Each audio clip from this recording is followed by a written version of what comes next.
Hello दोस्तों, good morning. स्वागत है एक बार फिर से आप सभी का सलोनी क्वेस्ट में। साथियों, आज है 24 जुलाई और आज की वीडियो में हम लोग बात करेंगे 24 जुलाई 2025 के most important daily current affairs के क्वेश्चन के बारे में। पूरी वीडियो ध्यान से देखिएगा। पूरी वीडियो डिटेल में आपको समझाई गई है। अगर वीडियो पसंद आएगी तो इसे लाइक एंड शेयर और चैनल को सब्सक्राइब जरूर करना। चलिए शुरुआत करते हैं। आज का हमारा सबसे पहला क्वेश्चन है, जैसा कि हाल ही में राष्ट्रीय प्रसारण दिवस कब मनाया गया? यह क्या है, नेशनल ब्रॉडकास्टिंग डे कब मनाया जाता है? तो राष्ट्रीय प्रसारण दिवस या ब्रॉडकास्टिंग डे 23 जुलाई को यानी कि कल मनाया गया था। 23 जुलाई को इसलिए मनाया जाता है क्योंकि 23 जुलाई के ही दिन 1927 में जिसके अभी 2 साल बाद 100 साल पूरे हो जाएंगे, उस दिन से पहली बार ब्रॉडकास्टिंग हुई थी। ये पहली बार ब्रॉडकास्टिंग हुई थी। इंडियन ब्रॉडकास्टिंग कंपनी यानी आईबीसी के द्वारा आईबीसी के बॉम्बे स्टेशन से पहली बार, इसके बाद आईबीसी को आगे चल करके बदल दिया गया नाम। 1930 में भारतीय प्रसारण सेवा किया गया। फिर उसके बाद आगे चल के 1936 में इसी को बदलकर ऑल इंडिया रेडियो किया गया। वो ऑल इंडिया रेडियो आज तक है। आगे चल करके इसी को आकाशवाणी के नाम से भी जाना गया, जैसा कि इसलिए इसी की याद में हमें दर्शाता है कि हम लोगों ने कैसे ब्रॉडकास्टिंग शुरू की थी, क्योंकि वो पहला कम्युनिकेशन का सिस्टम था। एक मेनी की मतलब तरफ, जैसे कि आजकल तो टीवी मीडिया है, सोशल मीडिया है, लोग आते हैं, एक ट्वीट करते हैं, उसके बाद लाखों की संख्या में जनता पढ़ती है और कोई भी नेता होता है, कोई मंत्री होता है। लेकिन पहले जो न्यूज ब्रॉडकास्टिंग होती थी, जो न्यूज लोगों के बीच में पहुंचानी जानी थी, वो भी समझ लो कि टेक्निकल माध्यम से, प्रिंट मीडिया के माध्यम से नहीं, तो वो रेडियो ब्रॉडकास्टिंग के जरिए शुरू हुई थी। तो जैसे कि आप जानते हो, भारतीय प्रसारण कंपनी की स्थापना के रूप में हम लोग इसे सेलिब्रेट करते हैं। अब रेडियो है तो रेडियो पहले जमाने में बहुत लोगों ने देखा भी होगा, जैसे पुराने लोग हैं, पिछली जनरेशन ने देखा होगा, हम लोगों ने भी देखा है रेडियो। उसी को कहते हैं ऑल इंडिया रेडियो। जैसा कि पहले रेडियो चलते थे, रेडियो के थ्रू सारी नॉलेज हमें होती थी, जो भी न्यूज होती थी हम उसी के थ्रू जानते थे। अब सोशल मीडिया है, अलग तरह के डेवलप हो चुका है, टेक्निकल आ चुका है, तो अब अलग तरह का है। अब जैसे कि अब प्रमुख दिवस हैं जुलाई महीने के, चलिए रिवीजन करते हैं। 1 जुलाई को राष्ट्रीय चिकित्सक दिवस मनाया गया है, डॉक्टर विधान चंद्र राय जी की जयंती और पुण्यतिथि पर। 1 जुलाई को ही जीएसटी दिवस मनाते हैं। एसबीआई का स्थापना दिवस भी मनाया जाता है। और जैसा कि जीएसटी दिवस जो है, ये शुरुआत कब से हुई थी? 1 जुलाई 2017 को भारत में जीएसटी लागू किया गया था, ये आपको याद रखना है। 5 जुलाई को अंतर्राष्ट्रीय दिवस, इसकी थीम अगर बताएं, जो अंतर्राष्ट्रीय सहकारिता दिवस मनाते हैं 5 जुलाई को, तो थीम है cooperatives towards a better world through inclusive and sustainable solutions. 6 जुलाई को विश्व ग्रामीण विकास दिवस मनाते हैं। 10 जुलाई को वैश्विक जैसे कि ऊर्जा स्वतंत्रता दिवस मनाते हैं। शुरुआत कब से हुई थी? 2006 से। 11 जुलाई को विश्व जनसंख्या दिवस मनाया जाता है। थीम इसकी क्या थी? Empowering young people to create the families they want in a fair and hopeful world. 15 जुलाई को विश्व युवा कौशल दिवस मनाया जाता है। थीम है young empowerment through AI and digital skills. 17 जुलाई को विश्व अंतर्राष्ट्रीय न्याय दिवस, शुरुआत 17 जुलाई से हुई थी, जैसा कि 1998 से। और अगर 18 जुलाई की बात करें तो अंतर्राष्ट्रीय मंडेला दिवस मनाते हैं। शुरुआत कब से हुई थी? 2010 से, नेल्सन मंडेला जी की जयंती पर। 1990 में इन्हें भारत रत्न से भी सम्मानित किया जा चुका है। इन्हें गांधी जी को, जैसा गांधी जी हमारे यहाँ गांधी जी को माना जाता है, उसी तरह नेल्सन मंडेला को साउथ अफ्रीका में माना जाता है, उनकी उपाधि दी जाती है। 20 जुलाई को हम बता दें, 20 जुलाई को क्या मनाते हैं? अंतर्राष्ट्रीय शतरंज दिवस जैसे कि मनाया जाता है। शुरुआत 12 दिसंबर 2019 से हुई थी। अब 22 जुलाई को बताएं, विश्व मस्तिष्क दिवस मनाते हैं, जैसा कि अब विश्व मस्तिष्क दिवस थीम है इसकी brain health for all ages. 23 जुलाई को राष्ट्रीय प्रसारण दिवस मनाते हैं और 23 जुलाई को जैसे कि 1927 से इसकी शुरुआत हुई थी राष्ट्रीय प्रसारण दिवस की। अगला क्वेश्चन हमारा, न्यूयॉर्क में आयोजित नीलामी में पृथ्वी पर मंगल ग्रह का सबसे बड़ा टुकड़ा कितने डॉलर में बेचा गया? तो न्यूयॉर्क में अभी पृथ्वी पर जो उपस्थित एक मंगल ग्रह के टुकड़े की नीलामी की गई। ये टुकड़ा कितने? 3 लाख डॉलर यानी कि 5.3 मिलियन है ना। ये इतने में बेचा गया है, इतने में इसकी नीलामी हुई है।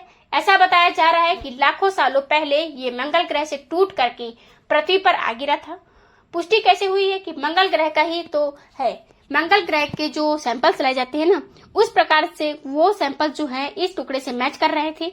तो ऐसा माना गया है कि ये कहाँ का है, जैसे कि मंगल ग्रह का सबसे बड़ा टुकड़ा है। तो इसको जैसा कि $53 लाख में बेचा गया है। नाम इसका क्या है, NWA-16 मतलब 16,788 इसका नाम बता दें जो नाम रखा गया है। और नीलामी का एक नया रिकॉर्ड बनाया है इसने। और कहाँ पर हो रहा है ये नीलामी, न्यूयॉर्क में आयोजित हुई है नीलामी। तो इसलिए ये टुकड़ा जो है मंगल ग्रह से ही आया हुआ था, क्योंकि ये अद्भुत है जो यहाँ पर पाया गया है। खैर कहाँ पर मिला था, तो ये नाइजीरिया में मिला था। इसकी खोज नवंबर 2023 में नाइजर के सहारा रेगिस्तान में एक उल्कापिंड खोजने वाले ने की थी। तो ये 24.5 किलोग्राम का है, मतलब 54 पाउंड का जिसे कह सकते हैं। नाम इसका रखा गया है NWA 16,788। तो न्यूयॉर्क में इसकी नीलामी हुई है, ऑक्स हुआ है और उसमें ये 63 लाख यानी कि 5.3 मिलियन में बेचा गया है। अगला है जुलाई 2025 में अटल इनोवेशन, अटल नवाचार मिशन का नया मिशन जो निदेशक किसे नियुक्त किया गया। मिशन या कहें अटल नवाचार मिशन, जो कि नीति आयोग का ही एक बॉडी है। तो इसके नए मिशन निदेशक नियुक्त किए गए हैं दीपक बागला। आप ये आर्टिकल जैसा कि देख सकोगे, आप आर्टिकल के थ्रू दीपक बागला एक एम्स के नए मिशन डायरेक्टर नियुक्त किए गए हैं। ये इन्वेस्ट इंडिया के प्रबंध निदेशक हैं और सीईओ हैं, यानी एमडी और सीईओ हैं। और अब ये करेंगे क्या है ये एम नीति आयोग के अंतर्गत एक प्रमुख पहल है, जैसा कि अंतर्गत ये नवाचार को लेकर के बढ़ावा देने के लिए और स्टार्टअप्स को समर्थन करने के लिए शुरू किया गया था। अटल इनोवेशन मिशन तो नीति आयोग की इसकी पेरेंट बॉडी है। नीति आयोग आप जानते हो national institution for transforming India, इसकी स्थापना 1 जनवरी को की गई थी और 2015 को योजना आयोग को खत्म करके नीति आयोग शुरू किया गया था। पहली पंचवर्षीय योजनाएं चला करती थी, जैसे कि 5 सालों के लिए। तो उसमें 5 साल का टारगेट लेकर के योजना लाया करती थी सरकार की अगले 5 साल में हम क्या करने वाले हैं। तो ऐसे 12 पंचवर्षीय योजनाएं लाई गई थी, लेकिन 12वीं वाली कंप्लीट नहीं हो पाई, जो 2012 से 17 तक चल रही थी। लेकिन 1 जनवरी 2015 को ही उसे खत्म करके नीति आयोग की स्थापना की गई। नीति आयोग बनाने के पीछे कारण क्या था, हम जब आप लॉन्ग टर्म विजन पर काम करेंगे, इनका ये मकसद था। हमें विकसित भारत बनना है तो हम लॉन्ग टर्म विजन पर काम करेंगे, ना कि 5-5 साल के विजन पर। तो नीति आयोग जो है ये लॉन्ग टर्म का विजन को लेकर शुरू हुआ है, योजना आयोग के स्थान पर है। सेम प्रोसेस वही है, उसमें भी जैसे कि पदेन अध्यक्ष होते थे योजना आयोग के प्रधानमंत्री, इसमें भी नीति आयोग के पदेन अध्यक्ष प्रधानमंत्री होंगे। उपाध्यक्ष इसके वर्तमान में कौन है, सुमन के बेरी, ये वर्तमान में अध्यक्ष है। और सीईओ कौन है वर्तमान में, तो BR सुब्रमण्यम, इसको आपको याद रखना है। अगला, अगर हम प्रमुख नियुक्तियों की बात करें अभी हाल फिलहाल में जो हुई हैं ऐसे, तो जैसा कि हम बता दें, ये दीपक बागला अटल नवाचार मिशन AIM का नया मिशन निदेशक हैं।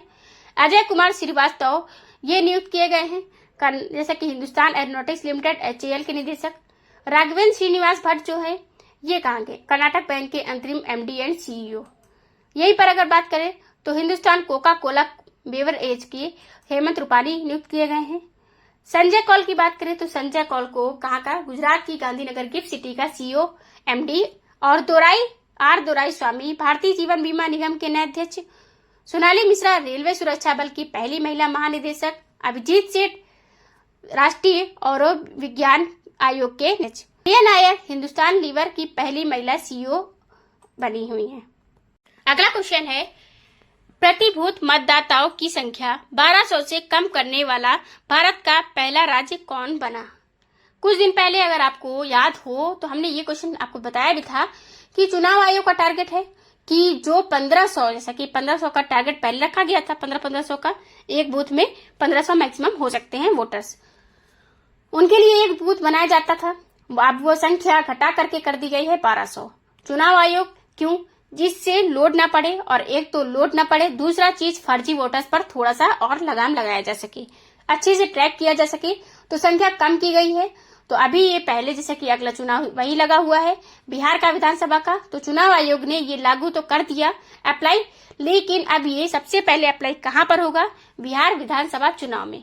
तो बिहार वन विधानसभा चुनाव में जैसा कि ये पहला राज्य जहाँ के प्रत्येक बूथ में 1200 से कम की संख्या, यानी कि जो वोटर लिस्ट मिलेगी जो वोट कर सकते हैं मैक्सिमम एक बूथ में से, वो होगा 1200। तो अब इसमें बहुत सारी चीजें होंगी, जैसे ट्रांसपेरेंसी आएगी, जैसे मान लो कि कोई जब काउंटिंग होगी तो उसमें पता चल पाएगा कि भाई इस बूथ पर कितने वोट पड़े हैं, तो कितने वोट पड़े हैं जब ये क्लियर हो जाएगा, जैसे 1500 होते थे तो 300 वोट एक्स्ट्रा होते थे, तो उसमें कम से कम ट्रांसपेरेंसी रहती थी। हो सकता था जैसे लोगों को पता चले कि वोट यहाँ से मिला है, तो ये वोट जैसे यहाँ मिला है, बहुत सारी चीजें हो जाएंगी। मतलब है कि जितना काम करोगे, जितना ज्यादा सेक्शन में बांटोगे, उतना अच्छे से प्रेडिक्ट कर पाओगे। खैर 12,817 नए मतदान केंद्र जोड़े गए हैं। पहले मतदान केंद्रों की कुल संख्या 77,895 थी, अब बढ़कर 90,712 हो गई है। अच्छा, बिहार शुरू हुआ है तो पहली बार मोबाइल जैसे कि वोटिंग सर्विस यही भी शुरू कर रहा है कौन, बिहार राज्य। कुछ दिन पहले चुनाव आयोग अनाउंस किया था, तब भी पहली बार ये अनाउंस होगा जैसा कि इसमें अप्लाई होगा। बिहार आप देखोगे, बिहार में हम आपको बता दें बिहार की राजधानी होती है पटना। नीतीश कुमार जी JTU पार्टी के यहाँ के सीएम हैं। आरिफ मोहम्मद खान यहाँ के गवर्नर हैं। यहाँ पर वाल्मीकि नेशनल पार्क है, भीम बंधु अभ्यारण्य है, राजगीर अभ्यारण्य है, गोगा, सिमरी, बख्तियारपुर झील, जगतपुर झील, ये झीलें हैं यहाँ की। जाट जटिन डांस है, झुमरी डांस है, ये यहाँ के लोक नृत्य हैं। आपको सबको याद रखना है विधानसभा में सीटें टोटल 243 सीटें हैं यहाँ पर, और इसी पर होने हैं चुनाव। 38 जिले हैं, 40 लोकसभा में और 16 यहाँ से राज्यसभा में सीटें जाती हैं। अगला क्वेश्चन हमारा, हाल ही में किस राज्य के मुख्यमंत्री VS अच्युतानंदन का निधन हो गया। तो जैसा कि राज्य के मुख्यमंत्री किसका, जैसा कि पूर्व मुख्यमंत्री रहे हैं अच्युतानंद, इनका निधन हो गया है। केरल के पूर्व मुख्यमंत्री थे VS अच्युतानंद, इनका अभी निधन हो गया है। हालांकि लंबी बीमारी से पीड़ित थे और 101 साल के भी हो चुके थे, तो 101 वर्ष की उम्र में इनका निधन हुआ है। CPM पार्टी के वरिष्ठ नेता माने जाते थे। केरल के पूर्व मुख्यमंत्री इनका निधन हुआ है। 2001 से 2006 तक ये विपक्ष के नेता रहे और इसके अलावा 2006 से 2011 तक केरल के मुख्यमंत्री पद पर रहे थे ये। तो जैसे कि साथियों, हम अगर निधन की बात करें जो इस साल या कहें कि पिछले कुछ महीनों में जो भी निधन हुए हैं, एक बार उनकी भी लिस्ट है, उनको रिवाइज कर लेते हैं। अब एलन बर्गमैन ऑस्कर विजेता गीतकार हैं, ठीक। फौजा सिंह जो प्रसिद्ध मैराथन धावक थे, उपाधि पगडीधारी, टोर्नेडो और सिख सुपरमैन। मारुति चितमपल्ली, इनका निधन हो चुका है, प्रख्यात पर्यावरणविद और वन्यजीव विशेषज्ञ थे। पद्मश्री से सम्मानित हैं 2025 में, इस साल मिला था इनको। विजय रूपानी गुजरात के मुख्यमंत्री। दाजी पंदीकर की बात करें तो इनका भी निधन हो चुका है, जैसा कि प्रख्यात विद्वान, लेखक और साहित्यिक समालोचक। सुखदेव सिंह ढींडसा राजनीतिक दिग्गज, अकाली नेता और पूर्व केंद्रीय मंत्री थे। सरोज घोष राष्ट्रीय विज्ञान संग्रहालय परिषद NCSM के संस्थापक और महानिदेशक थे। MR श्रीनिवासन की बात करें तो प्रख्यात परमाणु वैज्ञानिक थे। पद्मश्री से सम्मानित 1984 में, पद्म भूषण से 1990 में और पद्म विभूषण की बात करें तो ये भी सम्मानित हो चुके हैं। इन तीनों से मतलब अगर कहें पद्म पुरस्कार तीनों ही इनको मिल चुके हैं। किसको? MD श्रीनिवासन जी को मिल चुके हैं। यहीं पर क्वेश्चन है हमारा, हाल ही में किसने अंतर्राष्ट्रीय मुद्रा कोष IMF के उप प्रबंध निदेशक पद से इस्तीफा दिया। तो इस्तीफा दिया है किसने? गीता गोपीनाथ, इन्होंने इस्तीफा दे दिया है। किससे? IMF से, अंतर्राष्ट्रीय मुद्रा कोष से इस्तीफा दी हुई हैं। डिप्टी मैनेजिंग डायरेक्टर पद से इस्तीफा दी हैं। तो डिप्टी मैनेजिंग डायरेक्टर भी थी ये गीता गोपीनाथ। ये भारत की थी, भारतीय मूल की कोई व्यक्ति IMF के टॉप 2 लेवल पर पहुंची हो।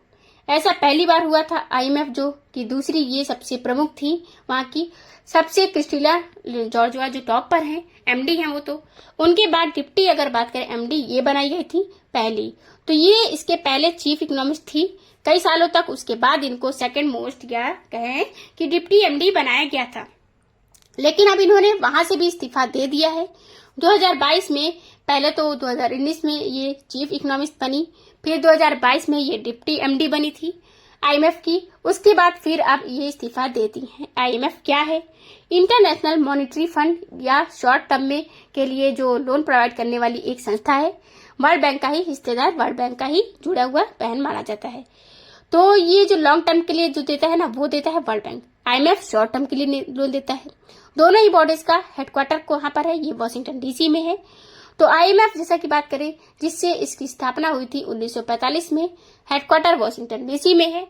अध्यक्ष है इसकी क्रिस्टलिना जॉर्जिवा। इसके CEO की बात करें तो कौन है, पियर द ओलिवर कोस्टिस, ये इसके CEO हैं, पियरे ओलिवर। ठीक है।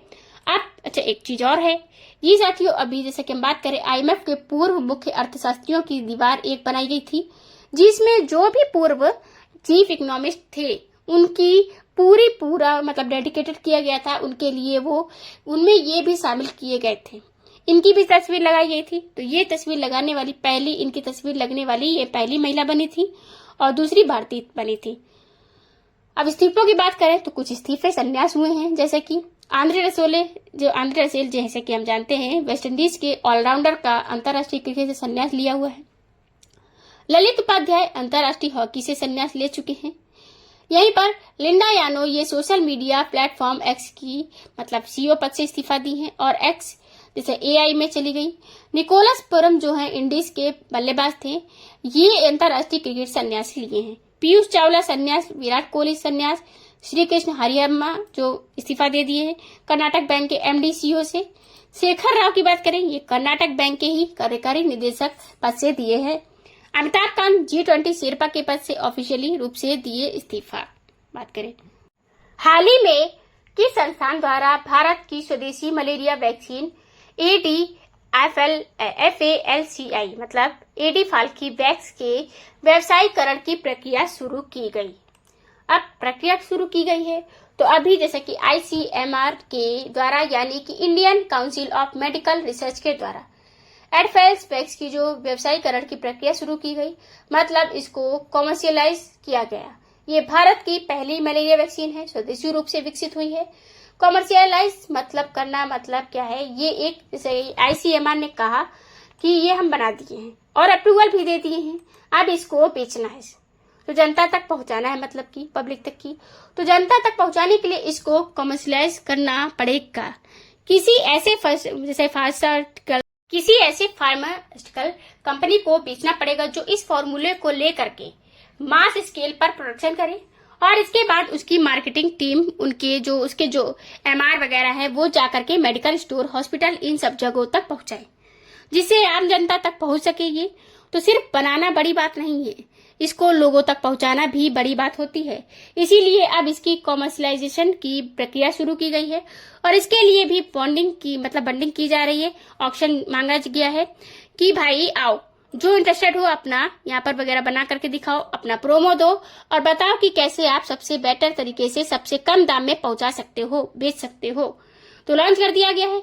अब इसकी व्यवसायीकरण जैसा कि होगा कि भाई जाओ, जो इंटरेस्टेड हो अपना वो PPT वगैरह बना करके आओ, अपना प्रोमो दो और बताओ कि कैसे आप सबसे बेटर तरीके से सबसे कम दाम में पहुंचा सकते हो, बेच सकते हो। तो लॉन्च कर दिया गया है। अब इसकी व्यवसायीकरण की प्रक्रिया शुरू होगी। तो रुचि की अभिव्यक्ति एक्सप्रेशन ऑफ इंटरेस्ट के तहत आमंत्रित किया गया है कि आओ भैया, बिना मतलब बनाने वाले जो फार्मास्यूटिकल कंपनियां आओ, इसको बेचो। मतलब तो ये क्या है, भारत में बनाई गई है, भारत की स्वदेशी मलेरिया वैक्सीन है। इंपॉर्टेंट बात यही है, इसका नाम याद रखना क्या है, इसका नाम आपको याद रखना एड-फाल्की वैक्स है। ठीक है, मलेरिया की है। मलेरिया आप जानते हो कि ये प्लाज्मोडियम पैसिलफेरियम जैसे कि नाम के परजीवी से होती है और इसी परजीवी के मच्छर के काट लेने की वजह से ये सिर्फ क्या होता है ना, मादा एनोफिलिस जो मच्छर को काटता है तो उसके बाद वो फैलता है ये मलेरिया रोग। अगला 21 जुलाई 2025 को संसद का मानसून सत्र शुरू हुआ। संसद का मानसून सत्र 2025 कब तक चलेगा? तो जैसा कि ये साथियों, संसद में 3 सत्र होते हैं, या कहे कि 3 प्रमुख बैठकें होती हैं। अब एक होता है बजट सत्र, जो कि आपका 1 फरवरी से शुरू होता है। 1 फरवरी क्या 31 जनवरी कह सकते हैं, आप कह देते हैं, वो ज्यादा सही होता है क्योंकि उस दिन इकोनॉमिक ये रिपोर्ट आती है। तो 31 जनवरी जैसा कि को ये या कहें 1 फरवरी से ये शुरू होता है बजट सत्र। फिर उसके बाद ये जो मिड टर्म का वाला जो होता है ना, जुलाई वगैरह में जो शुरू होता है, ये होता है मानसून सत्र। फिर उसके बाद एक आता है ठंडियों में, जिसे शीतकालीन सत्र कहते हैं। संसद के ये 3 सत्र होते हैं।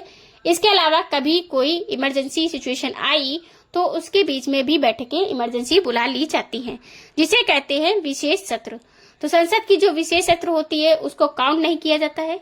मतलब उसे कहा जाएगा कि चलो विशेष सत्र कोई, जैसे मान लो युद्ध छिड़ा, कोई मान लो स्पेशल बिल बाजार लाना है, उस पर चर्चा करनी है तो बहुत ज्यादा जरूरी होता है, तो उसके बीच में भी वो विशेष सत्र बुला दी जाती है। लेकिन ये 3 प्रमुख सत्र होते हैं। इसमें 3 अभी जैसे मानसून सत्र चल रहा है, ये मानसून सत्र अब शुरू हुआ है 21 जुलाई 2025 को, और ये चलेगा 21 जुलाई जैसे कि 21 अगस्त तक। अब 21 जुलाई से, तो 21 जुलाई से 21 अगस्त कितना दिन हुआ, ये टोटल हो गए 32 दिन। अब आप कहोगे 32 दिन कैसे, एक्चुअल में जुलाई 31 का महीना है, तो आप काउंट कर लो 32 दिन का ये सेशन जैसा कि रहने वाला है। मानसून सेशन है तो ये संसद का 3 सत्र होता है, इसे याद रखना। आप मानसून सत्र पर बात करते हैं, जैसे आते हैं तो कितना इंपॉर्टेंट है ये। सबसे पहले इंपॉर्टेंट चीज, पहले ही दिन आया, बवाल मच गया, पहले ही दिन का कार्यवाही हुआ। तो पहले तो 4 जो राष्ट्रपति जी के द्वारा नियुक्त किए गए थे, मनोनीत किए गए थे सदस्य राज्यसभा के, उनको शपथ वगैरह दिलाई गई। इसके बाद शाम आते आते एक न्यूज आती है कि राज्यसभा के जो सभापति हैं, जो कि भारत के वाइस प्रेसिडेंट हैं जगदीप धनखड़ जी, वो इस्तीफा दे देते हैं स्वास्थ्य का हवाला देते हुए। तो यानी कि पहले ही दिन एक सदन के जो चीफ हैं उन्होंने इस्तीफा दे दिया। तब देखना होगा आगे कैसे चलता है ये मानसून सत्र। खैर, इस मानसून सत्र में टोटल 18 बैठकें प्रस्तावित है, 15 से ज्यादा बिल पेश किए जाने की बात की गई है। 13-14 अगस्त जैसे कि हम बात करें, उनको संसद की कार्रवाई नहीं होगी, क्योंकि 15 अगस्त आ रहा है, जो अपना मतलब कि आप जानते हो स्वतंत्रता दिवस है, एक प्रकार का नेशनल डे होता है 15 अगस्त। तो इसलिए 13 और 14 अगस्त को कार्यवाही नहीं होगी। 15 अगस्त को भाषण देंगे पीएम। मानसून सत्र में 8 नए बिल और 7 लंबित जो बिल पर चर्चा करने की अभी व्यवस्था की गई है। देखो होता क्या है, हम लोग ना मतलब जैसे कि यहाँ चलो संसद में आए, उसके बाद फिर एक ने सवाल पूछा और उसके बाद दूसरे ने खटाखट फैक्ट के साथ डाटा देना, आंसर करना शुरू किया। विपक्ष ने सवाल पूछा, पक्ष ने आंसर करना, सरकार ने मतलब आंसर शुरू कर दिया। ऐसा नहीं होता कि एक्चुअल में जब बैठक होने लगी होती है तो मानसून सत्र जो है ये शुरू चल रहा है, ये शुरू होना है, उससे पहले सर्वदलीय बैठक होती है। उसके मतलब जो उसमें मुद्दे डिसाइड किए जाते हैं और उन मुद्दों पर सरकार को मौका भी दिया जाता है। उसमें 10-15 मिनट दिन पहले क्या क्या क्वेश्चन पूछने हैं वो विपक्ष बताती है सरकार को कि हम ये क्वेश्चन पूछने वाले हैं। जैसे इस बार हुआ, इस बार क्या कहा गया था कि हम बात करेंगे ऑपरेशन सिंदूर पर। ट्रंप बार बार दावे कर रहे हैं इस चीज पर कराए, ये फाइटर प्लेन गिरे तो इन पर सब हम चर्चा करेंगे। तो सरकार को ये क्वेश्चन लिखकर भेजा गया है। इसके अलावा ये कहा गया है कि रेलवे में जॉब्स हुआ या रेलवे फर्म हुआ रिफॉर्म, ऐसे बहुत सारे मुद्दे थे जिन पर सरकार से क्वेश्चन करने के लिए दिए गए थे। ऑलरेडी क्वेश्चन सरकार ने कहा है कि आप सरकार 10-15 दिन का मौका को लेती है, मतलब उसके पास जो मौका होता है उसके लिए वो फैक्ट अपने पास के डाटा जो मतलब होते हैं उसे कलेक्ट करती है। जितनी चीजें हैं, जैसे मान लो पूछ लिया गया कि भाई बताओ रेलवे में कितनी वैकेंसी पेंडिंग है अभी, ये क्वेश्चन हम पूछेंगे, तो ये मुद्दा उठाएंगे, बेरोजगारी का मुद्दा उठाएंगे। तो फिर सरकार उसको क्या करेगी, सभी डिपार्टमेंट को अनाउंस करेगी कि भाई जितना जितना वैकेंसी खाली है उसको बताओ, क्योंकि संसद में झूठ नहीं बोल सकते। संसद में अगर एक बार बयान दे दिया गया तो ये बयान फैक्ट माना जाता है। तो इसलिए मौका दिया जाता है कि डाटा सही सही कलेक्ट करके ले आओ और उसके बाद सही सही बताओ। इसीलिए कहा जा रहा है कि जब खूब मुद्दा अभी मतलब बीच में उठा था कि ऑपरेशन सिंदूर पर चर्चा करने के लिए चर्चा करेंगे, तो सरकार ने कहा ठीक है हम चर्चा करने को तैयार हैं। तो इसका मतलब ये हुआ कि अब संसद में ऑपरेशन सिंदूर से रिलेटेड जो भी जानकारी दी जाएगी वो बिल्कुल फैक्ट माना जाएगा, क्योंकि उसकी बाकायदे वीडियो रिकॉर्डिंग होती है और वह एक अभिलेख ही माना जाता है, तो एक अभिलेख के रूप में स्टोर किया जाता है। खैर आगे आते हैं। अब प्रमुख बिलों में देखो, मणिपुर जीएसटी संशोधन बिल पर इनकम टैक्स बिल लाया जाएगा, नेशनल स्पोर्ट पॉलिसी लाई जाएगी जैसे कि ये है, और भी घोषणाएं हुई हैं जो बिल यहाँ पर ला करके उस पर चर्चा चलेंगी और बिल को एक्ट बनाया जाएगा। एक चीज और होगा इसमें, जस्टिस जसवंत वर्मा पर महाभियोग का प्रस्ताव लाया गया है। खैर ये तो प्रोसेस में स्टार्ट हो चुका है। जैसा कि हमने आपको वीडियो भी दी है इस पर। तो अब ये वीडियो देखिएगा जरूर। इसमें महाभियोग की प्रक्रिया क्या होती है, भारत के इतिहास में पहली बार किसी न्यायाधीश को महाभियोग की प्रक्रिया के द्वारा हटाया जा रहा है। अब तक मतलब आज तक सक्सेसफुल महाभियोग किसी भी चीफ जस्टिस या कहें जस्टिस के ऊपर नहीं हो पाया था, लेकिन पहली बार हो रहा है। इसको पूरी वीडियो आप देखिएगा, डिटेल में आपको समझाई गई है। इसमें मामला क्या है ये भी आपको इसमें समझ में आएगा। और अगर बताएं कि जैसे कि जगदीप धनखड़ जी अब इस्तीफा दे चुके हैं, उसका भी तो अभी सत्र में जो मानसून सत्र चल रहा है उसमें अध्यक्षता कौन करेगा, तो जैसा कि उप सभापति जो होते हैं ना वो करेंगे। अभी वर्तमान में हरिवंश जी हैं, वो उनके जगह पर करेंगे। और जैसे कि जब पूरी तरीके से जो एकदम एक्चुअल में जो कर दिए जाएंगे क्लियर कि हाँ भाई ये उपराष्ट्रपति होंगे, वो तो करेंगे, ये अपनी जगह पर आ ही जाएंगे। लेकिन अभी तक जब तक वो नहीं आते हैं, पूरी तरीके से नहीं राष्ट्रपति किए जाते, उपराष्ट्रपति चुनाव नहीं होता है सही से, तब तक के लिए हरिवंश जी करेंगे, उपसभापति करेंगे। अगला क्वेश्चन देखते हैं। फिडे ने 2025 शतरंज विश्व कप की मेजबानी के लिए किस देश की पुष्टि करी है, तो फिडे की बात आ रही है यहाँ पर। फिडे के द्वारा 2025 का शतरंज का विश्व कप यानी चेस वर्ल्ड कप ये आयोजित किया जाएगा भारत में। भारत ने वेडिंग प्रक्रिया में जीत हासिल करी हुई है, तो फिडे वर्ल्ड कप 2025 ये होगा भारत में। क्लियर हो गया। देखो फिडे जो एक संस्था है जो चेस कराती है, शतरंज वाला मतलब शतरंज का वर्ल्ड कप कराती है, तो इसी के और इसी की मतलब रेगुलेटरी में बॉडी भी है, जैसा कि इसी के द्वारा जो वर्ल्ड कप कराया जाता है 2025 वाला, वो अब होगा भारत में। 23 साल बाद शतरंज विश्व कप की मेजबानी भारत करने जा रहा है। 23 साल बाद 30 अक्टूबर से 27 नवंबर 2025 तक चलेगा।